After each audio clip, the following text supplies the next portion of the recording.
What's up, everybody? Welcome to Podcast Now. I'm Alex, and in this video, we got to talk about some pretty big Tetsuya Nomura news as well as Kingdom Hearts 4. I say his name first because I arguably think this news is bigger for him and kind of the legacy of this amazing franchise that we all know and love, maybe more than the games itself. So there was an interview done with him where most of it was talking about Final Fantasy, and then he talked about Kingdom Hearts. And you might have seen some of the highlights on Twitter. I quote tweeted it. Some big stuff. Retirement coming up, and the series on its way out, this series going towards a conclusion. Now, he wasn't specific on his Kingdom Hearts completely ending or his storyline, will that be ending. But I want to read, there's a series of questions and answers talking about Kingdom Hearts, and let's get into it. Some pretty big stuff, and then I'll talk about my opinion on it. So first, he talks about that actually he watches Kingdom Hearts YouTubers to know about the past stuff that he's done.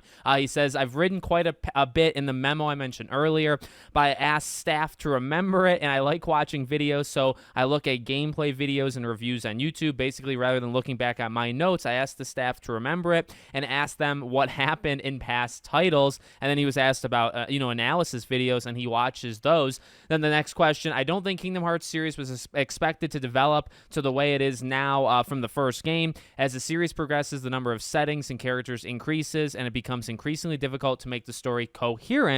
Do you always improvise these things? And he says, I've had this idea of going in this direction since the first game. As I said earlier, I've been taking notes on future developments. If something doesn't fit, I'll improvise on the spot. It's true that I didn't work out the details at the time of 1, but I thought about the next one and the next one together and worked towards that. So when I was making 3, I naturally included 4 and moved the whole thing forward thinking about it. Then they talk about Missing Link, and he says, so the story unfolds in a timeline that is much older than the consumer Kingdom Hearts series. However, as everyone has said, Kingdom Hearts 4 was just announced, but it's really just like Kingdom Hearts 13.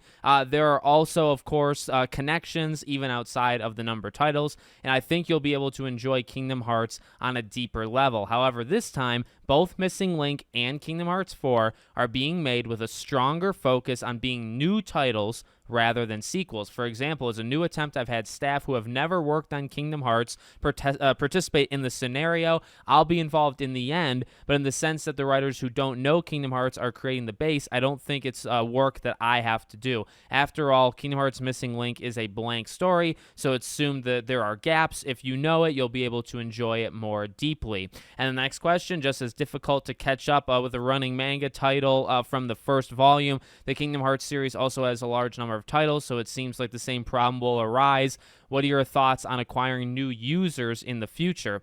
Please let me know. As I said before, I do think Missing Link in 4 as a reset. I wanted to end it with 3, or rather reset it. So I appointed new writers and even made a new logo to make it easier for new people to get into. And then there was asked about the logo. So those who know the ending of 3 will understand the reason Sora ended like that was to reset the story up to that point. So 4 should be easier to get into than previous games. I think that if people who like Kingdom Hearts touch it, they'll feel like this is it, but we're making it with the hopes that as many new people as possible play it. You said in a previous interview in Kingdom Hearts 4, you spend a lot of time in Quadratum, a field similar to Shibuya. What is your intention in bringing a more realistic setting to work that was completely fantasy? And he says, there's a few reasons, but I like worldviews that are slightly different from possible reality rather than ones that are also false. It's the same with movies, but if the world is too zero-based, I can't really get into it. So I feel like I'm dreaming in settings that are based in Shibuya, but not real Shibuya, rather than complete fantasy. I think that unrealistic within reality fits the fantasy view. Then they said, it certainly seems like there are more and more works based in reality. I'd like to ask you about unreality within reality. At the beginning of Kingdom Hearts, there's a monologue that says, I don't really understand if this world is really real. Does that mean that the idea for Quadratum was already in the works? And he said the name didn't exist at the time, but the idea was there. It was a long-term plan that I knew would come to this point someday. So after 20 years, the plot will finally be resolved. My last question, Mr. Nomura, do you foresee the end of the Kingdom Hearts series? Speaking of things without dreams, I only have a few years left until I retire. So it's like I have to decide whether to retire first or finish the series first. However, I'm making Kingdom Hearts 4 now with the intention of it being a story that will be completed. And honestly, kind of a bomb drop, towards the end there. Now, like, they talk about Kingdom Hearts 4 being like the next point in the saga, right? So I really want to spend some time talking about that because I don't want to say like it scares me, but it's definitely something I think we all have to kind of come to terms with, right? Like, he very clearly is in the process of kind of getting new people up to snuff, right? And honestly, even like in Final Fantasy's world, they've done the same thing. They've gotten people that have been around, they've worked on other things, and they've kind of like molded them, right, to like be able to handle the Final Fantasy series going forward. When it comes to Kingdom Hearts, it's like, man, I mean, if you when you lose, it's not if you lose Tetsuya Nomura, it's when you lose, and when you lose him, that's just a gigantic part, really, of gaming gone, Final Fantasy, but also like a ton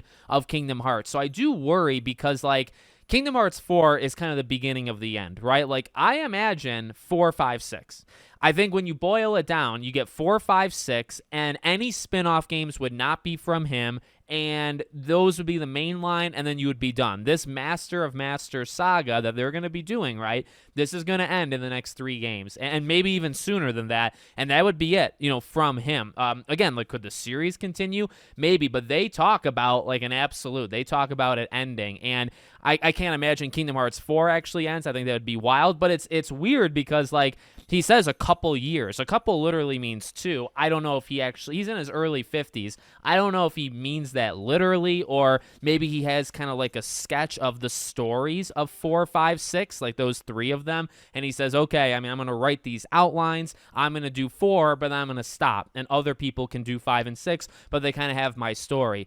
And that kind of is how Final Fantasy has done it a little bit, right? Like the actual narrative and whatever they call it, not the plot, but like they use some term for it, is kind of written almost in like a bubble, right? And maybe they could do that here, but I do get worried about that stuff because I think that's important. Like, you do have to wrap it up with him. It needs to be from him that wraps this series up, or at least 4, 5, 6 if they're gonna do 4, 5, 6, whatever it might be. As to the rest of it, I mean, really, some of the highlights, it does stick out that the man has always had a plan, right? Like, I also like that he like writes things down, but he tells other people to remember it for him. He'll watch lore videos to make sure he remembers the intricate details. Maybe that's why some of this stuff, we talked about it with 3, like 3, not to get too derailed, but 3 is a messier Kingdom Hearts game. I mean, 3 is one of my least favorite. I'll always love the franchise to death. It'll always be one of my all-time favorites. But 3, from like a story and lore perspective, is pretty weak. And I wonder if you're kind of losing the thought of like where you were with the story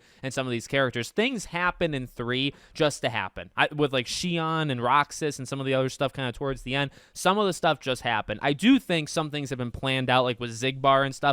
I think some things have been planned out from the start, but some things felt kind of forced or rushed, like right away or immediately in Kingdom Hearts 3. I feel like that's kind of a sign of that, not to get too negative, but yeah. So my dear God, the unreality reality. It's also great that we're going to get the answer to the first monologue, in Kingdom Hearts 1. We'll get the answer like 27 years after. By the time we get the answer, it'll be years and years later. So we'll see what happens, but it's interesting. Like, it actually makes me sad. I saw the kind of highlights on Twitter. I saw a lot of talk of like the retirement stuff, and that does make me very, very sad. But I've said it before, like a lot of these people, the Hideo Kojimas, a lot of like the late 90s, early 2000s people, they're in their 50s and 60s. And while they all say they'll make games till they die, I really don't believe that. I think they'll make games till their 60s or 70s and they'll call it. And somebody like him, he might want to be gone by the time he's 60 or even younger. So it's like, you do not have many more Kingdom Hearts games with this man. And that does, like, I don't want to make it a sad video, but it's also kind of a sad video. Like, you got to kind of prepare for the end. But again, in my perfect world, he's written things out for 4, 5, 6. He has the entire, and I mean, honestly, how can you tell a story for like a 25-year spanning story, right? That's had all these spinoffs and all these main titles. How can you have it end when he's in retirement. You know what I mean? Like, he's got to finish it, and then he can retire. Or just finish the writing part. You know, the rest of the stuff, whatever ends up happening. But the actual story, where he wants these characters to go, where he wants the saga and the arcs to go, let that come from him. That's pretty much all I ask. So let me know what you guys think in the comments. Make sure, as always, you're subscribed to the channel, bell icon turned on. I hope to see you all on the next one.